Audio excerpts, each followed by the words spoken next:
نحمده ونصلي على رسوله الكريم أما بعد أعوذ بالله من الشيطان الرجيم بسم الله الرحمن الرحيم رب اشرح لي صدري ويسر لي أمري واحلل عقدة من لساني يفقهوا قولي اللهم صل على محمد وعلى آل محمد كما صليت على إبراهيم وعلى آل إبراهيم إنك حميد مجيد اللهم بارك على محمد وعلى آل محمد كما باركت على إبراهيم وعلى آل إبراهيم إنك حميد مجيد كل نسمة تولد على الفطرة ہر بچہ دین فطرت پر پیدا ہوتا ہے.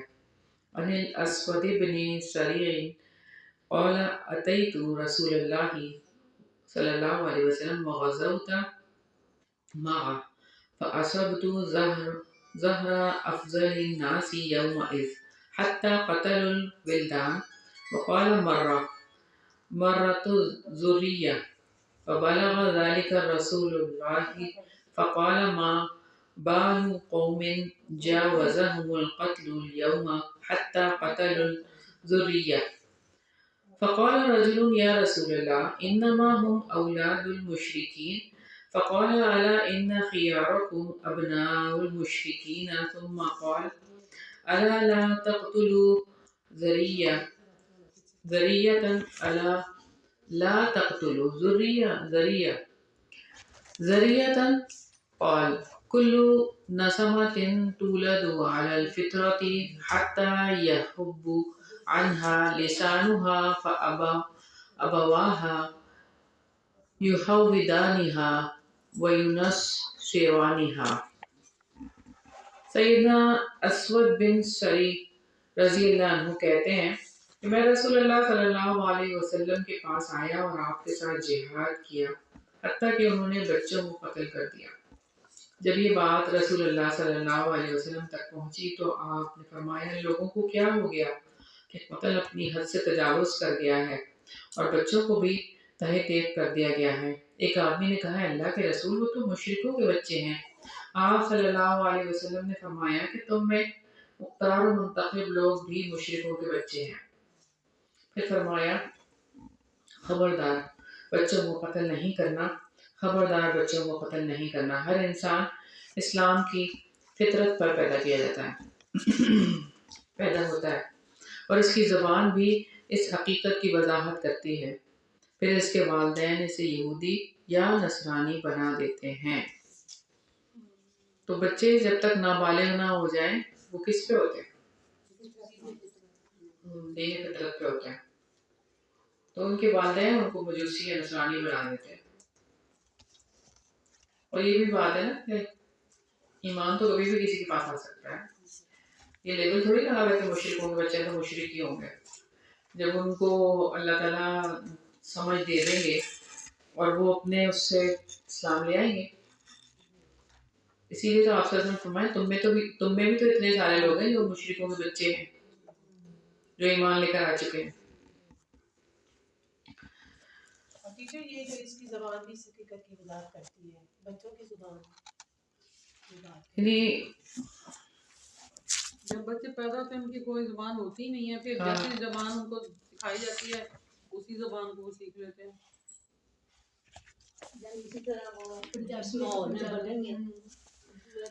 اصل میں زبان کی بات نہیں ہے، یہ اس کی بات ہے، اسلام کی بات ہے. یعنی فطرت میں ان کے یہ چیز ہے کیونکہ ہم سب وہاں پہ وعدہ کر کے آئے نا. عہد الس جو ہوا ہوا ہے سب کا ہوا ہوا ہے نا. تو جو بھی دنیا میں آتا ہے وہ اس کے ساتھ ہی آتا ہے. یہ اور بات ہے کہ اس کو جو ماحول ملتا ہے تو وہ اس کے والدین جو ہوتے ہیں وہ اس کو جو بھی بنا دیتے ہیں.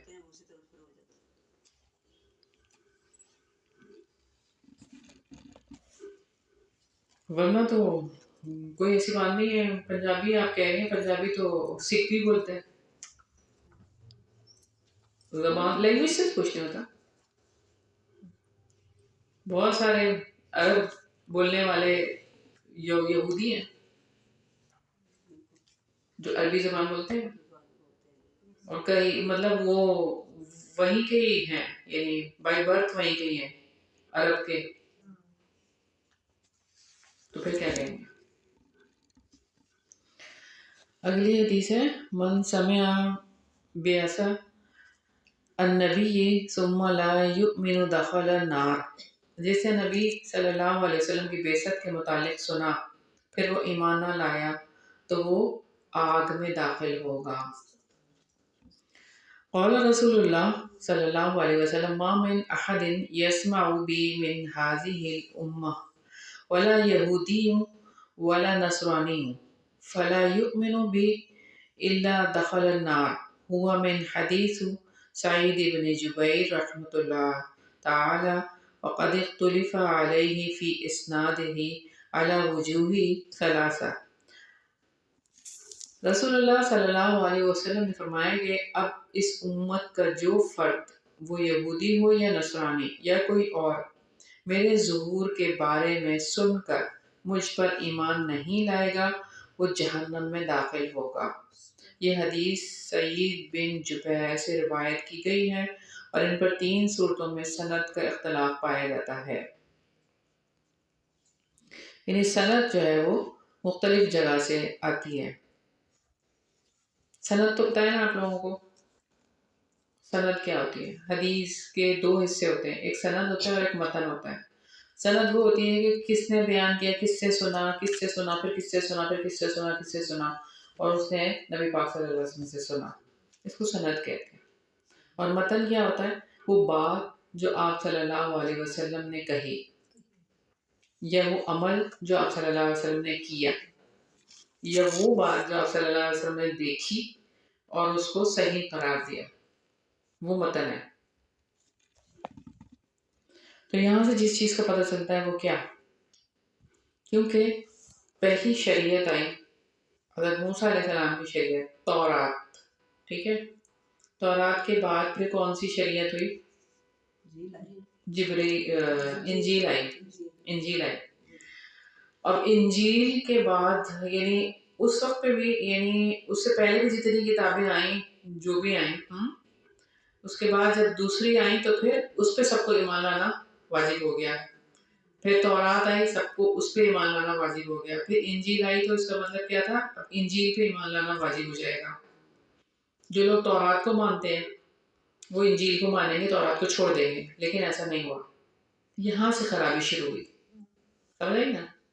پہلے ایسے نہیں ہوتا، جب کتاب آتی تھی تو سارے کے سارے اس پر عمل کرتے تھے، نیا ورژن آ جاتا، جیسے کہتے ہیں نا جی پچھلی ساری شریعتیں منسوخ ہو جاتی، جب نئی شریعت آتی ہے تو پچھلی شریعت منسوخ ہو جاتی ہے۔ جو بھی اللہ تعالیٰ نے شریعت بھیجتے ہی اللہ تعالیٰ اسی لیے ہے کہ اب اس کو فالو کریں گے، پچھلی کو نہیں کریں گے۔ لیکن یہ کہ آپ دیکھیں کہ ایسا نہیں ہوا، یہودیوں نے حضرت عیسیٰ علیہ السلام کو ماننے سے انکار کر دیا، کوئی فرقے بنا لیے اس طرح سے، بہرحال وہ ایک الگ کہانی ہے۔ لیکن جب یہ آ گئی، اسی لیے آپ صلی اللہ علیہ وسلم نے یہودی نصرانی دونوں کی بات کی ہے، تورات کو ماننے والے، انجیل کو ماننے والے دونوں۔ اگر اب یہ نئی کتاب آ گئی ہے نا قرآن، جو اس کو نہیں مانے گا تو پھر کیا ہے؟ جہنم میں جائے گا، کیونکہ وہ ساری شریعتیں منسوخ ہو گئی، صرف ایک ہی شریعت جو نبی پاک صلی اللہ علیہ وسلم لے کر آئے وہی قابل قبول ہے، اب قیامت تک کے لیے یہی قابل قبول ہے، تو کوئی یہ نہیں کہہ سکتا۔ ہاں وہ تو ختم ہو گئی نا، ہاں اس سے سب سے پہلے تھی نا، وہ تو داؤد علیہ السلام تو پہلے تھے نا، اور اس سے بھی پہلے حضرت ابراہیم علیہ السلام، حضرت ابراہیم علیہ السلام کے پاس تو صحیفے آئے تھے نا، وہ اس کا تو کچھ پتہ ہی نہیں ہے۔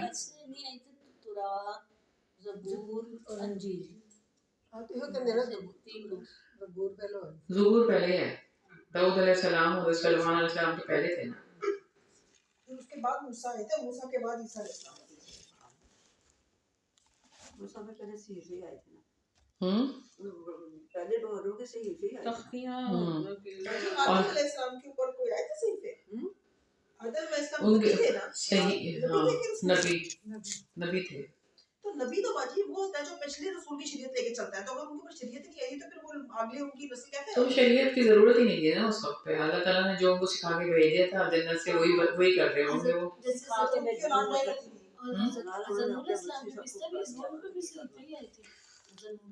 یہ ہمیں پتہ نہیں ہے کہ کیونکہ ذکر دیکھیں شریعت کسی بھی طریقے سے آ سکتی ہے، اور 4 کتابیں کا ذکر ہمیں ملتا ہے، ٹھیک ہے، 4 کتابوں کا ذکر ہمیں ملتا ہے.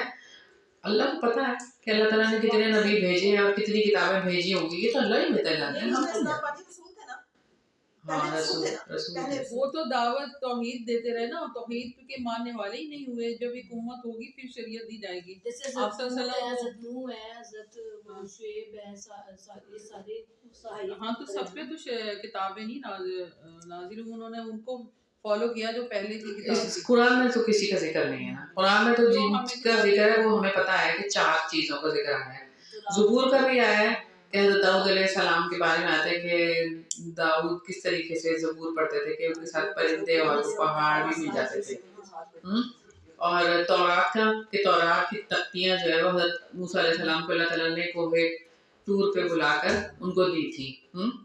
اور انجیل کا بھی ذکر ہے کہ حضرت عیسیٰ علیہ السلام کو انجیل دی. تو اب قرآن کا ذکر تو قرآن خود ہی قرآن ہے، ٹھیک ہے، لیکن جو ہے وہ اچھا. اگلی حدیث ہم دیکھتے ہیں. باب کفر دون کفر. عن معاذ بن جبل مرفوعا ما من نفس تموت وهي تشهد ان لا اله الا الله واني رسول الله صلى الله عليه وسلم يرجع ذلك الى قلب موقن الا غفر الله لها. سیدنا معاذ بن جبل رضی اللہ عنہ سے روایت ہے کہ رسول اللہ صلی اللہ علیہ وسلم نے فرمایا کہ جو انسان اس حال میں مرتا ہے کہ وہ دل سے گواہی دیتا ہو کہ اللہ ہی معبود برحق ہے اور میں اللہ کا رسول ہوں، اللہ تعالیٰ اسے بخش دیتے ہیں. دل سے گواہی دینے کا مطلب کیا ہوتا ہے؟ یہ صرف ایک بات ہے، لیکن اگر اس کو آپ غور کریں تو کیا ہے یہ؟ جو ہم دعا کرتے ہیں اللہ تعالیٰ خاتمہ بالایمان کرے کہ ہم اللہ تعالیٰ کے بندے بن کے اس کی شکر گزار لوگوں میں. یعنی ایک زبانی کلمہ ہوتا ہے اور ایک شعوری کلمہ ہوتا ہے کہ آپ دل سے تصدیق کریں کہ اللہ تعالیٰ کے سوا کوئی معبود. یہ کلمہ پورا اسلام ہے، یہ کلمہ اسلام ہے. یعنی آپ کی پریکٹس اس پہ ہو، جب آپ کی اس پہ پریکٹس ہوگی. بھائی لا الہ الا اللہ کا مطلب کیا ہے؟ توحید. اور توحید کیا ہے؟ کوئی بھی کام آپ کریں گے اخلاص ہونا چاہیے اس میں. یہی توحید ہے نا، اللہ کے لیے ہونا چاہیے. محمد رسول اللہ کیا ہے؟ سنت، اتباع رسول. جو بھی آپ کام کریں گے وہ طریقہ آپ صلی اللہ علیہ وسلم کا ہونا چاہیے. بس یہی بات ہے. یعنی یہ کلمہ پڑھنا صرف کیا ہے؟ صرف کلمہ ہی نہیں پڑھنا بلکہ اس کے پاس سارا عمل ہی ہے. وہ دل سے جو وہی چیز ہوتی ہے جس کو ہم پورے طور پر مانتے ہیں، وہی چیز کہتے ہیں نا دل سے کہو، دل سے بات وہی ہوتی ہے. ایک ہوتا ہے ہم نے زبانی کلامی کوئی بھی بات کہہ دیتے ہیں، لیکن تصدیق تو دل وہی ہوگی جس کا یقین ہوگا. یعنی کلمے کو بھی دل سے ہی کہنے کی والی بات آ گئی. اور دل میں ظاہر بات ہے کہ اللہ کی توحید کی گواہی بھی ہے اور ساتھ آپ صلی اللہ علیہ وسلم اللہ کے بندے ہیں اور اللہ کے رسول ہیں. یہ دل سے گواہی ہو. ایک کلمہ پیدائشی پڑھ لینا، 3 چیزیں ہوتی ہیں. ایک ہوتا ہے آپ کا دل کا عمل، ایک ہوتا ہے زبان کا عمل، اور ایک ہوتا ہے جوارح کا عمل، آپ کے اعضاء. یہ مجھے اس چیز کا ایک، میں ابھی سوری آپ کو انٹرپٹ کر رہی ہوں، یہ جو بات ہے نا خاتمہ بالایمان، اس سے پھر مجھے بڑے عرصے میں پہلے یہ تھا اس سے سنی ہوئی دعا کی یہ مانگنی چاہیے، لیکن ریئلائزیشن نا آہستہ آہستہ ہوتی ہے جب اپنے بزرگوں کو یا اپنے ساتھ جو تکلیف میں جب آخر اگر نزا کا وقت ہے آخر میں اگر وہ اس کے ساتھ کنیکشن یا تو ہائی ہوئی بھی ایک ہوتی ہے نا اس کے ساتھ کنیکشن بھی ہوتا ہے کہ وہی ایمان پہ خاتمہ ہے نا، کہ نہیں تو اگر انسان یہ کہ میں کس مصیبت میں ہوں. وہ پھر دیکھیں ایمان سے ہٹ یہ جاتا اللہ ہے تعالیٰ کی انسان. سنت ہے کہ جیسی انسان زندگی گزارتا ہے نا اس کا خاتمہ اسی ہی طرح سے اللہ تعالیٰ کرتا ہے. اچھا تکلیف تو سب کو ہی آئے گی نا، لیکن جو جان نکلنے کی تکلیف کی بات کر رہے ہیں آپ، نہیں اس سے پہلے بھی جو جو اللہ جو تکلیف ہو رہی ہوتی ہے نا، دیکھیں وہ جو اللہ کی طرف جس کا رجحان ہوگا نا، وہ اس تکلیف کے لیے اس کو مصیبت نہیں کہے گا، وہ اس تکلیف کے لیے اس کو آزمائش کہے گا. یہ میرے اللہ کی بڑی آزمائش ہے میرے اوپر، اور اللہ تعالیٰ مجھے ثابت قدم رکھے. وہ ایسی دعائیں کرے گا، وہ جب وہ ایسی دعائیں کرے گا تو ظاہر ہے کہ خاتمہ بالخیر ہی ہوگا. دیکھیے میں نے بہت سے ایسے لوگ دیکھے جو حج پہ جاتے ہیں، عمرے پہ جاتے ہیں، وہاں ان کو پرابلمز ہوتی ہیں، وہ وہاں سے آ کے اللہ معاف کرے اللہ معاف کرے، اتنا زیادہ مطلب ہے کہ مصیبتوں اور مشکلوں سے، جیسے کہ آپ پتہ نہیں، میں نے ایسے خود دیکھے ہیں لوگ. تو جیسی آپ کی زندگی ہوگی نا، آپ تکلیف میں بھی پھر اللہ تعالیٰ اسی طرح سے اللہ کو کیسے یاد کر سکتا ہے جو زندگی میں نہیں، جس نے تکلیف میں اللہ کو یاد کیا، بلکہ وہ اور ٹونے ٹوٹکوں میں اور ادھر ادھر اور لوگوں پہ بلیو کرے گا. اسی طرح ہماری جو زندگی کا لائف سٹائل ہے وہ اللہ تعالیٰ کی سنت ہے کہ پھر مرتے وقت وہ اللہ تعالیٰ خود ہی انسان کو اس طرح کی موت دے دیتا ہے. اب ہم کہیں کہ ہمارا خاتمہ بالایمان ہو اور زندگی بھر ہم شیطانی کام کرتے رہیں، اس کی دو سال دوستی بنا کے رکھے، ہو نہیں سکے. لیکن دعا کریں گے، جب وہی دعا بھی کرے گا جو جس کے دل میں ہوگی کوشش تمنا، وہی دعا کرے گا. نہ عام طور پر لوگ کہاں سب نہیں کرتے.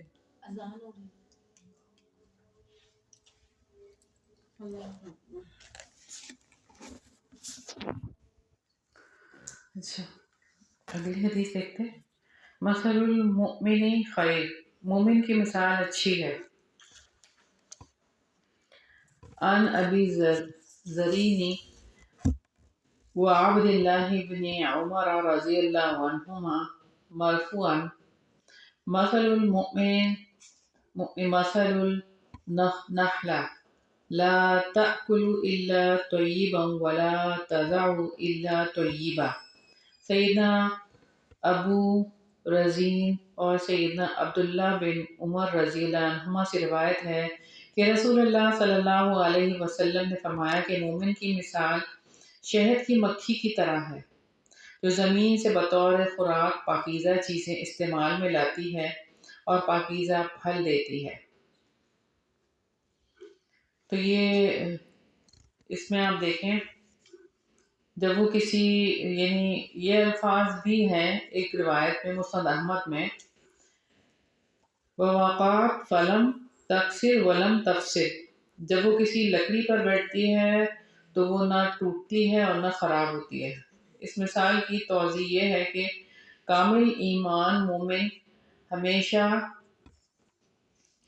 یعنی نفع کی تلاش میں رہتا ہے اور لوگوں کے لیے بھی مفید ثابت ہوتا ہے. وہ طیب اور حلال چیزیں کھاتا ہے اور دینے کے لیے بھی انہی کا انتخاب کرتا ہے. وہ مشتبہ امور کے درپے نہیں ہوتا اور کسی کو کوئی ضرر نہیں پہنچاتا. ہر شخص کو اپنے طرز حیات کا جائزہ لینے کی ضرورت ہے کہ آپ صلی اللہ علیہ وسلم کی ان مثالوں پر ہمیں بار بار غور کرنے کی ضرورت ہے. شہد کی مکھی، سورہ نحل آپ لوگوں نے پڑھی ہوگی. سورہ نحل میں آپ دیکھیں کہ کس طریقے سے اللہ تعالیٰ نے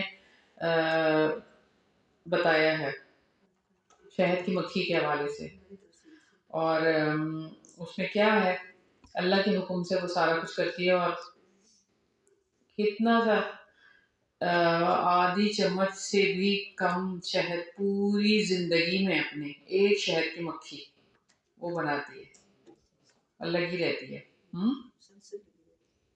اور کیا کیا اس کے اندر، اگر آپ ڈاکیومنٹری دیکھیں نا ان کی ہنی بی کی، تو پھر آپ کو پتہ چلے کہ اس کے اندر کیا کیا باتیں، کیسے وہ ملکہ مکھی ہے، اور پھر وہ کیسے جو ہے وہ جو ان کا بنانے کا ہے اس شیپ کو کیا کہتے ہیں، اور ہیکساگون کچھ اس طرح بولتے ہیں نا اس کو، ہے نا؟ پنجابی میں تو چھتا ہی کہتے ہیں. چھتا نہیں، وہ جو اس کے اندر 6 کونے یا 8 کونے جو ہوتے ہیں نا، 6 کونے ہیکساگون ہوتا ہے. ہاں، تو وہ جو بناتے ہیں اس میں سب سے زیادہ مقدار شہد کی اس میں آ جاتی ہے. اور کوئی اسکوائر بنا لیں، ٹرائنگل بنا لیں، ریکٹینگل، اس میں اتنی زیادہ مقدار نہیں آتی شہد کی. وہ جو شیپ بناتی ہے شہد کی مکھی وہ کیسے شیپ بناتی ہے اور ایکوریٹ کیسے بناتی ہے، تو کیسے اللہ تعالیٰ نے اس کے اندر یہ چیز ڈالی. تو یہ مومن کی مثال بتائیے، شہد کی مکھی کی طرح ہے، پوری زندگی اس کی لگی ہوئی ہوتی ہے، شہد کی مکھی کی اپنے مقصد سے جڑی ہوئی ہوتی ہے، اور جو مقصد سے ہٹ رہی ہوتی ہے مکھی وہ ساری دوسری مکھیاں اس کو مار دیتی ہیں. غدار کی سزا کیا ہے؟ غدار کی سزا موت ہے. تو یہی پوری اگر آپ دیکھیں تو ایسا لگتا ہے کہ پورا اللہ تعالیٰ نے ایک سسٹم بتا دیا ہے کہ آپ یہ شہد کی مکھی کی وجہ سے ہمارے لیے کہ ہم اس سے سبق حاصل کریں اپنے لیے کہ مومن ایسے کام کرتے ہیں، ہم مل کے کام کرتے ہیں، جڑ کے کام کرتے ہیں، آپس میں کوآرڈینیشن ہوتا ہے ان کا. کس طریقے سے کوئی کچھ کام کر رہا ہے کوئی کچھ کام کر رہا ہے، لیکن مل کے ایک یوزفل پروڈکٹ بناتے ہیں کتنی. اور وہ کوئی معمولی پروڈکٹ نہیں ہے، وہ اللہ تعالیٰ نے کہا ہے کہ اس میں شفا ہے، شہد میں شفا ہے. نر کی علیحدہ ذمہ داریاں ہوتی ہیں، مادہ کی علیحدہ ذمہ داریاں. اس میں نر مکھی جو ہوتی ہے نا اس کی علیحدہ ذمہ داریاں ہوتی ہیں، اور مادہ مکھی کی نر مکھی تو صرف وہ میٹ کرنے کے بعد اس سے ختم ہو جاتا ہے، سارا کام تو یہ مکھیاں ہی کرتی ہیں، سارا کام مکھیاں ہی کرتی ہیں. اور ہم سب خواتین ہیں، ذرا اس بات پہ غور کریے گا. نہیں تو وہ نر وہ نہیں رس وغیرہ نہیں لے کے آتے جی. آپ دیکھیں نا، نہیں ختم ہو جاتا ہے. مر جاتا ہے. اچھا یہ تو آپ دیکھیں نا، آپ ڈاکومنٹری دیکھیں نا تو چلے گا، پھر آپ کو سارا پتہ چلے گا کیا ہے. اچھا اب یہاں پر جو بات ہے وہ کس کی ہے؟ مومن کی. ہم مومن بننے کی کوشش کر رہے ہیں، ہے نا، آگے جانے کی کوشش کر رہے ہیں. تو مومن کی مثال شہد کی مکھی کی طرح ہے، پاکیزہ چیزیں استعمال کرتی ہے اور پاکیزہ پھل دیتی ہے. یعنی اب آپ یہاں پہ دیکھیں ایک اور بھی روایت ہے، مومن کی ایک اور بھی مثال ہے. وہ کون سی مثال ہے پتہ ہے؟ مومن کی مثال کسی اور سے بھی پتہ ہے، کھجور. ہاں کھجور کے درخت کے لیے. تو مومن کی مثال کھجور کے درخت کی ہے، اس کی ہر چیز فائدہ دیتی ہے. تو اللہ تعالیٰ ہم سب کو ایسا مومن بنا دے کہ ہماری ہر چیز فائدہ دے.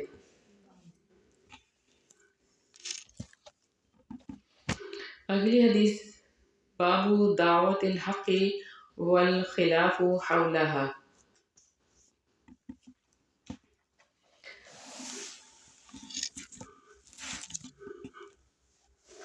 عن عبد الرحمن بن جبير بن نفيل عن أبيه قال جلسنا إلى المقداد بن أسود رضي الله عنه يوما فمر به رجل فقال طوبى لهاتين العينين رأت رسول الله صلى الله عليه وسلم والله إنا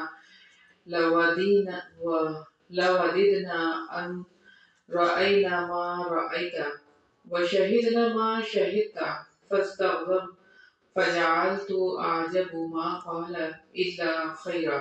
ثم أقبل إليه فقال ما يحمل الرجل على أن يتمنى مغزرا غيبه الله عنه لا يدري لو شهده كيف كان يكون فيه. والله لقد حضر رسول الله صلى الله عليه وسلم أقوام أكبهم الله على مناخرهم في جهنم لم يطيبونه ولم يصدقوا أولا يحمدون الله إذا أخرجكم لا تعرفون إلا ربكم مصدقين لما جاء به نبيكم وقد كفيتم البلاء بغيركم. والله لقد بعث الله النبي على أشد حال بعث عليها فيه نبي من الأنبياء في فترة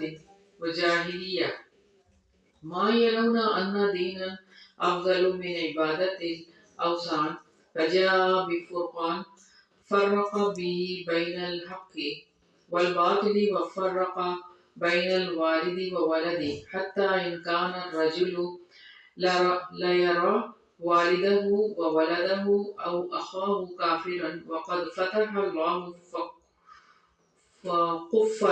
قفل قبله للإيمان يعلم أنه إن هلك دخل النار فلا تقر عينه وهو يعلم أن حبيبه في النار وإنها للتي قال الله عز وجل والذين يقول ربنا هب لنا من أزواجنا وذرياتنا قرة أعين سورة الفرقان۔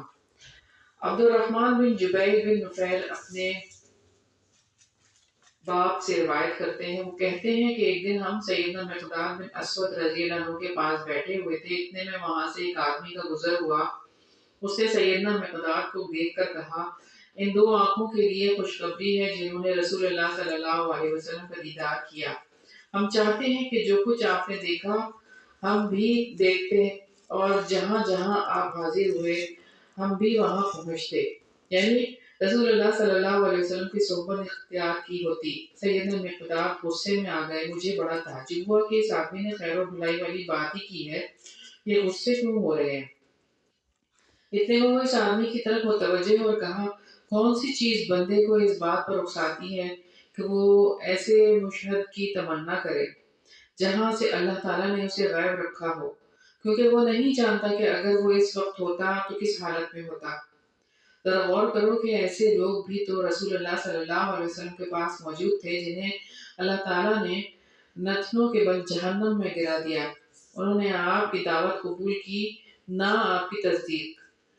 کیا تم اس نعمت پر اللہ تعالیٰ کا شکر ادا نہیں کرتے کہ جب اس نے تمہیں پیدا کیا تو تم اپنے رب کو پہچانتے تھے، نبی کی تعلیمات کی تصدیق کرتے تھے اور دوسرے لوگوں کی تکالیف تمہیں کفایت کر گئی، یعنی تم مسلمان گھرانے میں پیدا ہوئے اور تم سے پہلے والے لوگوں نے ابتلا اور آزمائش میں پڑھ کر تمہارے لیے دین کو محفوظ اور غالب کر دیا۔ جب اللہ تعالیٰ نے اپنے نبی صلی اللہ علیہ وسلم کو مبعوث فرمایا تو اہل حق کے لیے حالات اتنے سنگین تھے کہ ماضی کے فطروں اور جاہلیتوں میں تشریف لانے والے انبیاء کرام میں ان کی مثال نہیں ملتی۔ مخالف لوگ یہ سمجھتے تھے کہ بتوں کی عبادت افضل دین ہے۔ آپ صلی اللہ علیہ وسلم فرقان مجید لے کر آئے جس نے حق اور باطل میں امتیاز کیا اور والد اور اولاد میں ایسی تفریق ڈال دی کہ آدمی اپنے والد، اپنے بیٹے یا اپنے بھائی کو کافر سمجھنے لگا۔ اللہ تعالیٰ نے ان کے دلوں پر لگے ہوئے تالے کھول دیے۔ وہ جانتا تھا کہ اگر وہ ایسے ہی ہلاک ہو گیا تو وہ جہنم میں داخل ہو جائے گا، اور اسے اس طرح سکون کیسے ملے گا کہ اس کا محبوب جہنم میں ہو۔ اور یہی چیز ہے جس کے بارے میں اللہ تعالیٰ نے فرمایا اور یہ دعا کرتے ہیں کہ اے ہمارے پروردگار تو ہمیں ہماری بیویوں اور اولاد سے آنکھوں کی ٹھنڈک عطا فرما۔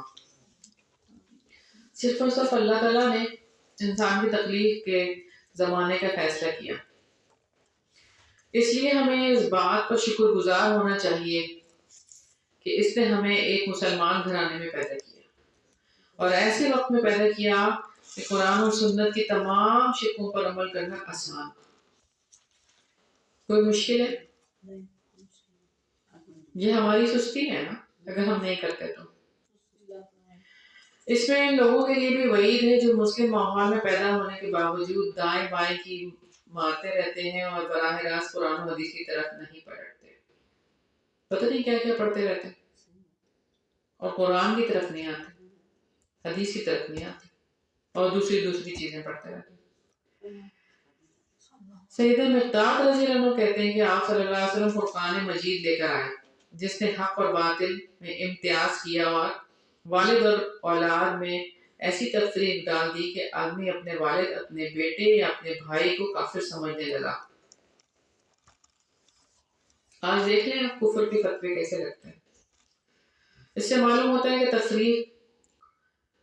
تفریق ہونے کی وجہ سے قابل مذمت نہیں ہے۔ بعض لوگوں کا خیال ہے کہ وقت کا تقاضا ہے کہ کتاب و سنت کی روشنی میں دعوت پیش کرنے کے بجائے بدعات کی مخالفت بھی نہ کی جائے، کیونکہ ایسا کرنے سے لوگوں کے مابین یعنی تفریق پیدا ہوگی۔ دراصل یہ خیال ان لوگوں کی جہالت کا نتیجہ ہے کہ ان بیچاروں کو پتہ ہی نہیں کہ ہر زبان اور مقام میں جب بھی حق کی دعوت پیش کی گئی تو اختلاف اور عداوت کو ہوا ملی۔ اس معاملے میں اللہ تعالیٰ کا یہی اصول ہے، اس میں کوئی رد و بدل اور تغیر تبدل نہیں آ سکتا۔ جیسے کہ سورہ ہود میں اللہ تعالیٰ فرماتے ہیں کہ یعنی اگر تیرا رب چاہتا تو لوگوں کو ایک امت بنا دیتا۔ حقیقت یہ ہے کہ لوگ ہمیشہ اختلاف کرتے رہیں گے مگر وہ جس پر تیرا رب مہربانی کرتے۔ تو اس سے کیا پتہ چلتا ہے؟ یہ قانون قدرت ہے، اختلاف ہوگا۔ جہاں حق کی بات ہوگی وہاں پر باطل بھی ہوگا، ضرور ہوگا۔ یعنی کبھی بھی نہیں ہو سکتا کہ کوئی سب ایک جیسے ہو جائیں، سب ایک جیسے نہیں ہو سکتے، اختلاف ہوں گے۔ تو لہٰذا ہمیں کیا کرنا چاہیے؟ ہمارے کرنے والا کام کیا ہے؟ قرآن اور سنت کو اپنانا اور خود بھی جڑنا اور دوسروں کو بھی جوڑنا ہے۔ ارد گرد ہمارے اتنے اختلافات ہیں، ہم بعض اوقات کنفیوز ہوتے ہیں کہ ہمیں نہیں پتہ۔ جیسے میں اپنی مثال، اول جو میرا مطلب شروع میں مجھے سمجھ نہیں آتی تھی، میرا سسرال میں کچھ اور ہو رہا ہے، برہاں کچھ اور ہو رہا ہے، دین پڑھنا اسی لیے تو فرض ہے۔ اس وقت نا میں مطلب ہے کہ میں اس وقت مجھے نہیں پتا تھا کہ صحیح کیا اور غلط کیا ہے۔ فوتگی میں یہ کر لو وہ کر لو، تو اس وقت یقین کریں کہ میں نے نا دل سے نا سورۃ فاتحہ میں نماز میں نا اہدنا الصراط المستقیم پڑھنا شروع کیا۔ مجھے یہ بات آج تک یاد ہے کہ مجھے یہ تھا کہ اللہ تعالیٰ تو مجھے ہدایت دے اور صحیح راستے پہ تو مجھے چلا۔ تو بات پتہ کیا ہے؟ وہی بات ہے کہ اللہ تعالیٰ اسلام کے راستے پہ چلاتا ہے جب آپ اس سے صحیح، کیونکہ اتنے راستے ہیں، آپ کو میرے ماں باپ کا یہ ہے، سسرال کا یہ ہے، برابر والوں نے یہ کر، اس وقت ہم اسی سچویشن میں ہیں نا۔ لیکن اب اس میں ہم اڑ جائیں کہ نہیں جو میرے ماں باپ نے نماز ایسے سکھائی ہے اور یہ ایسے پڑھ رہے ہیں، وہ کرتے تھے یہ، تو ہمیں وہاں اللہ سے مدد مانگنی ہے، کیونکہ راستہ وہی دکھائے گا۔ کیونکہ اوروں نے تو دکھا دیے راستے، لیکن وہ راستہ جو اللہ دکھائے گا نا وہی صراط مستقیم ہوگا۔ اگر ہم نہیں مانگیں گے نا تو ہم یہی کنفیوز ہی رہیں گے۔ تو ہدایت کا راستہ بھی اللہ ہی دکھائے گا انشاءاللہ۔ ہدایت ہے ہی اللہ کے پاس، پھر وہ اسباب دکھاتا ہے نا، کوئی کسی کو ہدایت نہیں دے سکتا، ہدایت دینے والی ذات اللہ کی ذات۔ لیکن آپ کو مانگنا ہی پڑے گی۔ ہم ایسے نہیں بیٹھے رہیں گے ہاتھ پہ ہاتھ رکھ کے اور ایسی دنیا سے چل جائیں گے۔ ہمیں شعوری طور پر مومن باشعور ہوتا ہے کہ ہم دنیا جہان کا شعور رکھتے ہیں، ہمیں اپنی آخرت ہی کا شعور نہیں ہے۔ اور دیکھیں کتنے لوگ ہیں آپ کو سوسائٹی میں، آپ لوگ آگے یہاں بیٹھے ہیں، ایسی بات ہے نا کہ جس کے دل میں تڑپ ہوگی، طلب ہوگی، تو اللہ تعالیٰ تو دیکھتا ہے نا، اللہ تعالیٰ پھر جوڑتے ہیں۔ لیکن ہمیں مانگنا، ہمیں اللہ ہی سے مدد مانگنی ہے، صراط مستقیم وہی دکھائے۔ بالکل، جیسے کہ پچھلی کلاس میں ہماری بات ہو رہی تھی نا کہ میرے گھر ایک پیپر آیا تھا، انویٹیشن آیا تھا، ہاں تو اب دیکھیں نا اندر کچھ تھا نا، تو پھر ہم گئے ادھر اس طرح سے۔ تو یہی بات ہے بس کہ اندر پیدا کرنا ہے اپنے، اور اللہ تعالیٰ، اور یہی ہے کہ ہر کوئی جب اس کو ایسا لگتا ہے نا کہ ہمارا دماغ چلا جاتا ہے کہ یہ صحیح ہے، جیسے ابھی یہ کہہ رہے ہیں کہ یہ صحیح ہے، کہ یہ صحیح ہے، یہ صحیح ہے، اور ایک دن صراط المستقیم، ہر ایک کے دل میں یہی آتا ہے، ایک دن صراط المستقیم۔ میرے دل میں بھی یہ ہے، ایک دن صراط المستقیم۔ تحیات اور اس کے بعد درود کے بعد ایک دن صراط المستقیم، ایک دن صراط المستقیم میں پڑھتی تھی کہ اللہ تعالیٰ نے سیدھا راستہ دکھا۔ اچھا جی، اگلی حدیث پڑھتے ہیں۔ بابو ضم سوالی لوجہی ومن منع، اللہ کا واسطہ دے کر سوال کرنے کی مذمت، نیز اس کی مذمت کہ جس نے اس کو منع کیا۔ ان یزید بن المحلب لما ولی خراسان قال دلونی علی رجل کلی لخصال الخير فدل على أبي بردة بن أبي موسى الأشعري فلما جاءه رآه رجلا فارقا فلما كلمه رأى مقبرته أفضل من مرأته قال إني وليتك كذا وكذا من عملي فاستعفاه فأبى أن يوفي فقال أيها الأمير ألا أخبرك بشيء حدثنيه أبي أنه سمعه من رسول الله صلى الله عليه وسلم قال هاته قال إنه سمع النبي صلى الله عليه وسلم يقول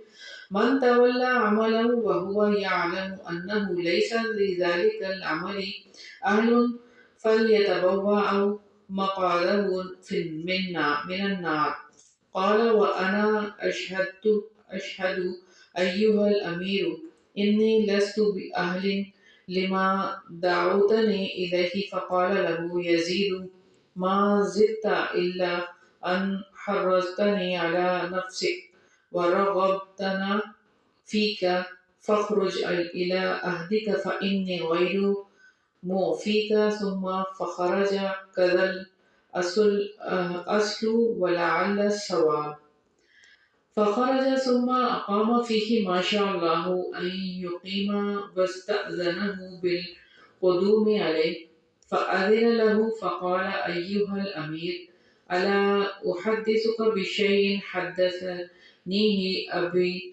أبي أنه سمع من رسول الله صلى الله عليه وسلم قال هاته قال ملعون من سأل بوجه الله وملعون من يسأل بوجه الله ثم منع سائله ما لم يسأله هجرا قال وأنا أسألك بوجه الله ألا ما عافيتني أيها الأمير من عملك فعافا یزید بن مہلب کہتے ہیں جب میں خراسان کا حاکم بنا تو میں نے کہا مجھے ایسے آدمی کے پاس لے جاؤ جو خصائل خیر سے بدرجہ اکمل متصف ہو سو مجھے ابو بردہ بن ابو موسیٰ اشعری کے پاس لایا گیا جب میں نے ان کو دیکھا تو انہیں فائق پایا اور جب ان سے کلام کی تو ان کے باطن کو ظاہر سے افضل پایا میں نے کہا میں تجھے اپنی فلاں ڈیوٹی کا امیر بناتا ہوں انہوں نے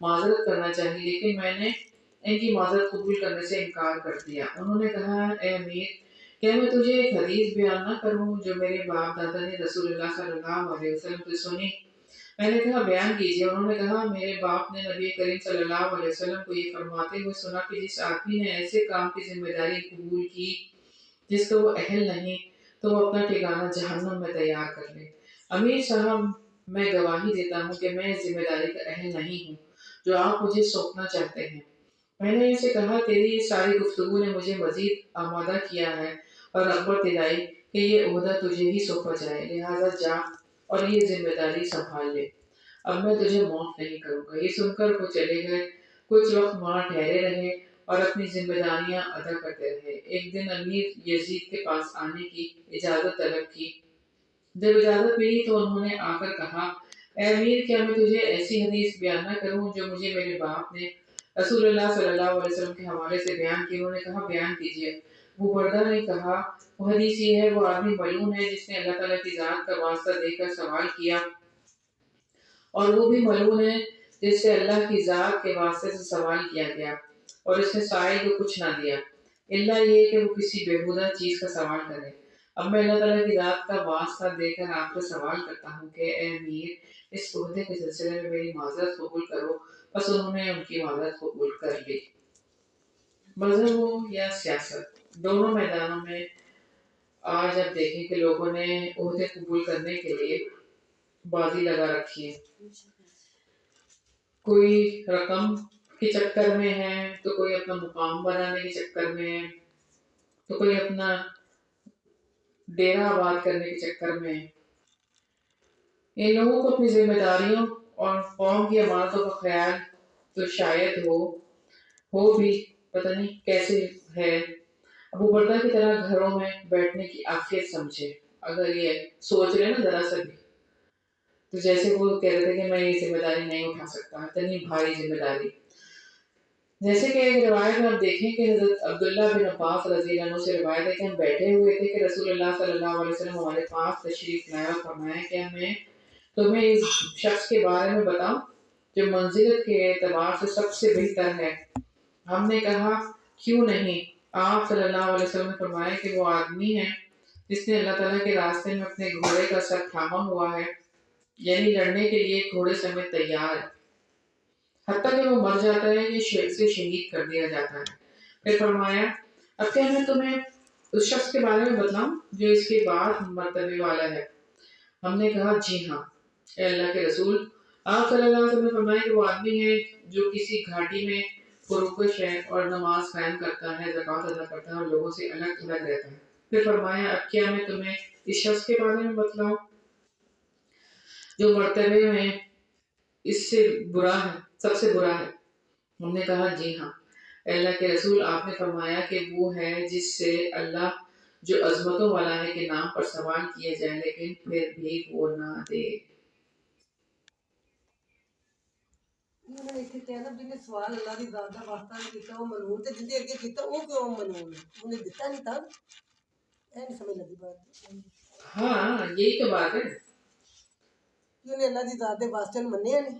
اللہ کا واسطہ دے کر جو سوال کیا اور وہ بھی معلوم ہے.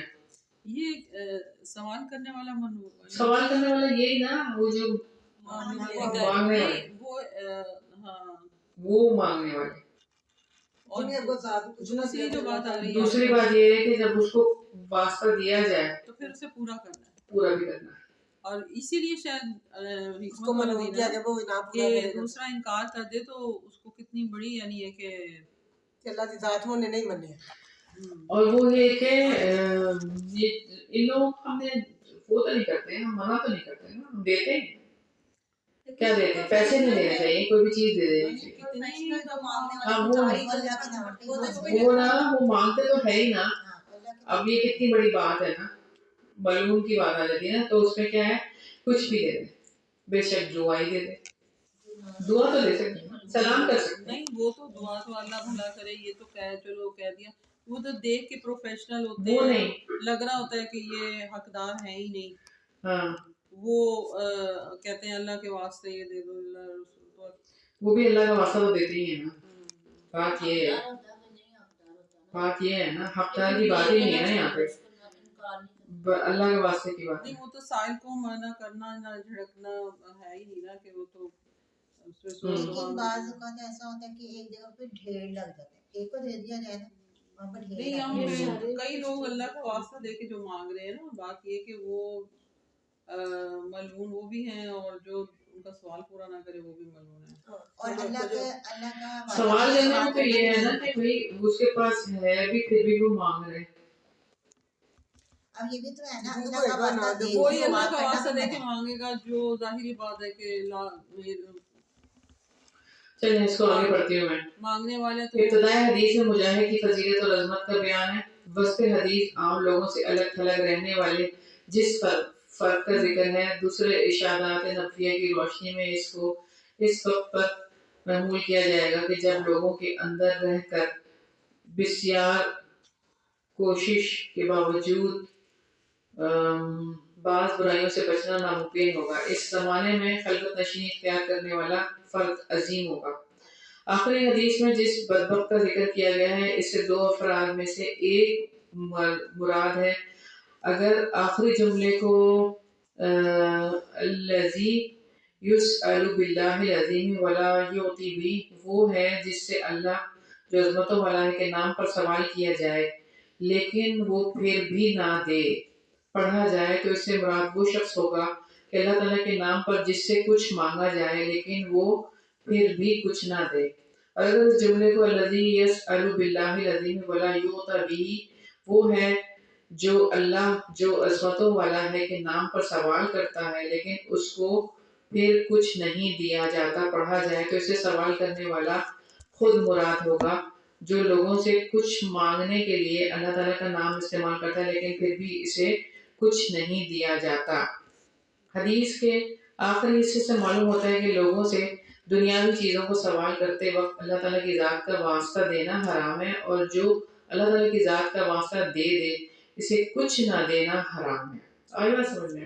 دونوں ہی چیزیں اگر صیغہ معلوم کے ساتھ الذی یسأل باللہ پڑھا جائے تو دو قباحتیں جمع ہو جاتی ہیں، اللہ کے نام پر سوال کرنا اور اللہ تعالیٰ کا واسطہ دے کر سوال کرنے والے کو کچھ نہ دینا۔ قباحت کی وجہ ہے کہ اللہ تعالیٰ کے مبارک نام کی حرمت کا لحاظ نہیں رکھا گیا۔ لیکن ٹیچر یہ بھی تو ہے نا کہ وہ غلط کر رہے ہوتے ہیں تو پھر ہم ان کے غلط کو بڑھوتی بھی تو دے رہے ہیں، ان کو دے دے کے ان کو تو عادت ہو رہی ہے کہ ان کا تو پیسے نہیں دینا، مانگ کے پیسے نہیں دینا نا، میں یہی تو کہہ رہی ہوں آپ کو، پیسے نہیں دینا، پیسے نہیں دینا ان کو، تو ٹافی پکڑا ان کے ہاتھ میں پلے کارڈ ہوتے ہیں، گھر کا کرایہ نہیں دیا، آپ اس طرح نہیں کہ روڈ سے اچھا ٹھیک ہے، ان کے گھر میں نہیں سب اللہ کا نام لے کے نہیں مانگ رہے ہوتے، مانگ رہے ہوتے ہیں، یہ کوئی ہوتا ہے جو اللہ کا نام لے کے مانگتا ہے، نہیں عام طور پہ تو آپ دیکھیں نا چوراہوں پہ آ رہے ہوتے ہیں، مجبوری ہے ایک آ دے رہے ہیں ہمیں راشن، لیکن کوئی ہوتا ہے جو کہتا ہے کہ تمہیں اللہ کے نام کا واسطہ، یہ ہر ایک نہیں مانگتا، تو وہاں پہ آپ دے دیں۔ میرے وہاں پہ پیسے نہیں دینے، وہاں پہ بھی پیسے نہیں دینے، کچھ اور ہی میرے دینے۔ خیال میں تو کیونکہ آپ کو 100 میں سے 20 لوگ ملیں گے اگر وہ مانگنے والے، وہ جتنے بھی آپ کو مل رہے ہیں نا مانگنے والے، وہ سارے کے سارے جو ہے نا مافیا ہی ہے۔ یہ تو پھر بات حدیث کی بات آ رہی ہے نا یہاں پہ، نہیں حدیث کی بات آ رہی ہے، تب تو یہ مافیا نہیں تھا نا، یہ اب اب ہاں، لیکن پیسے نہ دینا، کچھ چیز دے دینا، چیز نہیں دے سکتے چیز کوئی، لے کے گاڑی میں کیا بیٹھے کیوں؟ مطلب کچھ بھی آپ کے پاس بھی کوئی چیز ہو سکتی ہے، پانی کی بوتل ہی دے دیں، یا کچھ لے کے دے دیں، کچھ لے کے دے دیں۔ پیسوں سے کیا ہوگا پتہ ہے آپ کو؟ انہوں نے تو اپنی دیہڑی پوری کرنی ہے، پیسے جمع کرانے ہیں انہوں نے، وہ کلیکٹ کرنے کے لیے آئے گا، پیسے کلیکٹ کرے گا اور اس میں سے آپ کو ان کو جو ہے وہ ان کی روز کی دیہڑی جو دیتا ہے وہ دے کے چلا جائے گا۔ لیکن جب کچھ بھی نہ ہو تو پھر تھوڑے سے پیسے دے دیں۔ بہرحال وہ دے سکتے ہیں۔ کوئی بات نہیں، اگر ہم انما الاعمال بالنیات، آپ اگر ایک پیسے دیں گے نا پھر 10 آ جائیں گے آپ کے پاس، ایک کو دیا آپ نے تو 10 آ جائیں گے، جب آپ ایک کو چیز دیں گے نا تو کوئی بھی نہیں آئے گا۔ ہمیں فرائض بھی مانگنے کے لیے آتے ہیں، لیکن اللہ کے نام پہ کوئی اچھا ان سے سن لیں گا، وہ کچھ کہہ نہیں۔ بیٹا میرا جا رہا تھا نا گاڑی پہ تو اس سے مانگ رہی تھی تو اس نے کہا کہ میرے پاس نہیں ہے تو کہتے کہ آن لائن کرا دیں۔ اوہ مائی گاڈ، سن لیں موبائل پہ میسیجز آتے ہیں کہ اتنی مجبور ہیں ہاسپٹل میں، آن لائن اتنے پیسے بھیج دیں۔ یہ دیکھیں کہ وہ جیز کیش اس نے اوپن کیا ہوا ہے، اب کیا کہیں گے آپ؟ نہیں وہ تو مجھے پتہ ہے کہ ہاں، یہ ٹھیک ہے۔ مانگنا ہے، بٹ اتنا آج کل اللہ والے بس خیر چلیں۔ سیدھا مجہول کے ساتھ الذی یسأل پڑھنا درست نہیں ہے، کیونکہ اس سلسلے میں اس بندے کا تو کوئی دخل نہیں ہے کہ سائل جس سے اللہ تعالیٰ کے نام پر سوال کیا جا رہا ہے، بس اس مقام پر اس کے اور نہ دینے کے مابین کوئی مناسبت نظر نہیں آ رہی۔ لیکن البانی کہتے ہیں کہ جس آدمی سے اللہ تعالیٰ کے نام پر سوال کیا جائے اس کا نہ دینا بھی حرام ہے، جیسے کہ سیدنا عبداللہ بن عباس رضی اللہ عنہ بیان کرتے ہیں کہ رسول اللہ صلی اللہ علیہ وسلم نے فرمایا کہ جو آدمی تم سے اللہ تعالیٰ کے نام پر پناہ طلب کرے اسے پناہ دے دو، اور جو آدمی اللہ تعالیٰ کی ذات کا واسطہ دے کر تم سے سوال کرے اسے دے دیا کرو۔ یہی متن سیدنا عبداللہ بن عمر رضی اللہ عنہ سے بھی مروی ہے، تو دے دیا کریں۔ جی کیونکہ وہی میں نے کہا کہ حدیث جو بتا رہی ہے نا، خود اس چیز کو مکروہ وہ سمجھتے تھے کہ اللہ تعالیٰ کی ذات یا قرآن کا واسطہ دے کر کسی دنیاوی چیز کا سوال کیا جائے۔ اللہ تعالیٰ کے نام پر سوال کرنا حرام ہے۔ اس کی ایک اور دلیل یہ ہے کہ رسول اللہ صلی اللہ علیہ وسلم نے فرمایا کہ اللہ تعالیٰ کی ذات کا واسطہ دے کر صرف جنت کا سوال کیا جائے، لیکن اس حدیث کی سند ضعیف ہے، جیسا کہ علامہ منذری رحمۃ اللہ علیہ وغیرہ نے اس کی وضاحت کی۔ بہرحال اس کو بطور شاہد پیش کیا جا سکتا ہے، کیونکہ سابقہ بحث سے یہ تو عیاں ہو چکا ہے کہ جو شخص اللہ تعالیٰ کا نام کا واسطہ دے کر سوال کرے اس کا مطالبہ پورا کرنا ضروری ہے، لیکن یہ بھی ممکن ہے کہ سائل کا سوال مسئول کو اس حدیث کی مخالفت میں مبتلا کر دے اور یوں وہ اس کا مطالبہ پورا نہ کر کے حرام کا ارتکاب کر بیٹھے گا، اور یہ قانون مسلم ہے کہ جو چیز حرام کا سبب بنتی ہے وہ بھی حرام ہوتی ہے۔ مزید غور کر لیں ہم، اللہ تعالیٰ کا نام پیش کر کے جس چیز کا سوال کیا جائے اس کی ادائیگی اس وقت واجب ہوتی ہے جب مسئول دینے پر قادر ہو اور اسے یا اس کے اہل و عیال کو کوئی نقصان نہ پہنچتا ہو، بصورت دیگر سائل کا مطالبہ پورا کرنا اس پر واجب نہیں ہوگا۔ واللہ اعلم۔ اگر آپ دے سکتے ہو تو آپ نے دینا، یا نہیں دے سکتے تو پھر اللہ تعالیٰ یہ بات ہے، پہلے کہتے تھے چاہے معاف کرے، ایسے کہتے تھے معاف کرے، معاف کرو کہتے تھے۔ جی اللہ نہ کرے اللہ تعالیٰ کا فرمانا ہے چاہے سفید گھوڑے پہ بھی میرا آ کے نام لے تو اسلام کر دیتے نہیں ہیں۔ دینا۔ وہ نام اللہ کے نام سے مانگنے والے اللہ کے نام کے دینے کی بات ہے، ہاں اللہ کے نام دینا چاہے کہ بہت کم اللہ کے نام سے مانگے، یعنی اگر اللہ کے نام پہ مانگے تو پھر سوچنا اس چاہیے۔ میں تو ایک سانگ بھی بنا ہوا ہے، کر کے معاف اللہ کے نام پر جو کر دو اللہ ہی دے گا۔ دیکھیں اللہ تعالیٰ معاف کرے، یعنی کتنی بڑی وہ ہے کہ گانا ہی بنا آپ دیا، گناہ چ بنن بیٹھ رہے تے دوسرے نے ہاں؟ کھان رہے نے گانا ہی بنا دیا۔ گناہ چوکے یوز کر سانگ ہے پرانا، قوالی بھی جو ہے نا فرد جوڑی وہ تو اللہ معاف کرے، وہ تو ظاہری بات ہے، وہ تو اور کیا کہہ رہی ہیں آپ؟ میں نے کہا تو کہتے ہیں نا کہ تیرا اللہ ہی بوٹا لائے جے یا سخیا رہا خدا تیرا اللہ ہی بوٹا لائے گا، اس طرح گلیوں میں پہلے ہوتے تھے، نہیں وہ تو دعا ہے نا، اللہ ہی بوٹا لائے گا، اللہ ہی تجھے دے گا۔ اللہ کے نام پہ دے دیں کہتے تھے وہ خاصے سے پکڑے ہوتے تھے۔ اللہ تعالیٰ نے ہدایت عطا کی۔ بس بات وہی ہے، علم کے بغیر عمل ہوتا ہی نہیں ہے، علم اللہ تعالیٰ اس میں انہوں نے کہا تھا کہ وہ آدمی ملعون ہے جس نے اللہ کی ذات کا واسطہ دے کر سوال کیا، تو پھر انہوں نے خود کوشچن کر لیا کہ اب میں اللہ کی ذات کا واسطہ دے کر آپ سے سوال کرتا ہوں۔ یہ کتنی ساری بحث ہم نے بھی پڑھی ہے، انہوں نے کہاں تھے آپ؟ خود کیوں سوال کیا جب انہوں نے کہا کہ ملعون ہے، انہوں نے حدیث پڑھ لی تھی نا۔ ہاں تو اس کے بعد کیا تھی؟ اس کے بعد والی بات بھی تو دیکھیں نا، جو انہوں نے دو باتیں بولی ہیں نا، جب سوال کر لیا جائے تو پھر تو اس لیے انہوں نے کر دیا۔ یہ حدیث کا دو یہ ملعون میں نے بتایا اس کو۔ لعنت کیا، لعنت اللہ کی رحمت جس پر لعنت ہو۔ یہ اس مذہب میں کہا تھا کہ آپ اپنی گاڑی میں کوئی نہ کوئی چیز کھانے والی رکھا کرو، ان کو خالی آنا چاہے کھجور ہی دے۔ ٹافیوں کا ایک پیکٹ رکھ لیں اپنی گاڑی میں، ایک ایک کینڈی اٹھا کے بچوں کو عادت ڈالے نا، میں نے کہا لیا ہے اس کو، کیا تو یہ معافی ہوگی ان کو کہہ دو لے لیتے ہیں،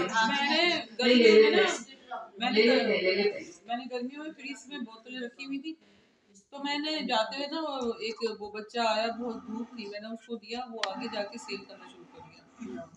چلے وہ تو اس کا فیل ہے نا، یہ بوتل وہ تو اس کا اپنا عمل ہے، کیا کہہ سکتے ہیں۔ یہ بوتل لے، ہاں نہیں میرا مطلب حالات تو یہ ہیں کہ اللہ معاف کرے، بس آپ سائل پیسے ہی چاہیے تھے نا اس کو۔ پیسے آپ نے کہا میرے ساتھ ہوا تھا، میں نے کرو۔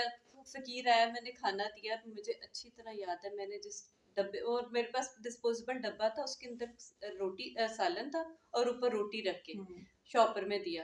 میں بچی کو لینے گئی ہوں، ہمارے وہ نا یہ جیسے ایک اور گیٹ آگے لگا ہوا تھا، اس گیٹ کے اوپر وہ لٹک رہا تھا وہ کھانا، کہ وہ پیسے مانگ رہا تھا، میں نے کھانا دیا تو اس ادھر ہی لٹکا کے چلا گیا۔ یہ ڈیڈنٹ نیڈ دیٹ کہ اس کو کھانے کی ضرورت نہیں تھی، اس کو پیسے تو آپ دیکھیں کہ یہ یہیں سے پتہ چل جاتی ہے کہ جو بھوکا ہے اس نے کھانا نہیں کھایا، بھوکا تو جو بھی مل جائے اس کو تو کھانا تھا۔ جی، اور یہ نہیں کہ میں نے عزت سے دیا تھا، ڈبہ تھا، مجھے اپنا ڈبہ بھی یاد ہے کہ میں نے وہ اپنا ڈبہ ہی لڑکا دیکھا تھا کہ جو ڈسپوزیبل ڈبے میں سالن گرم کر کے اوپر روٹی رکھ کے دیا۔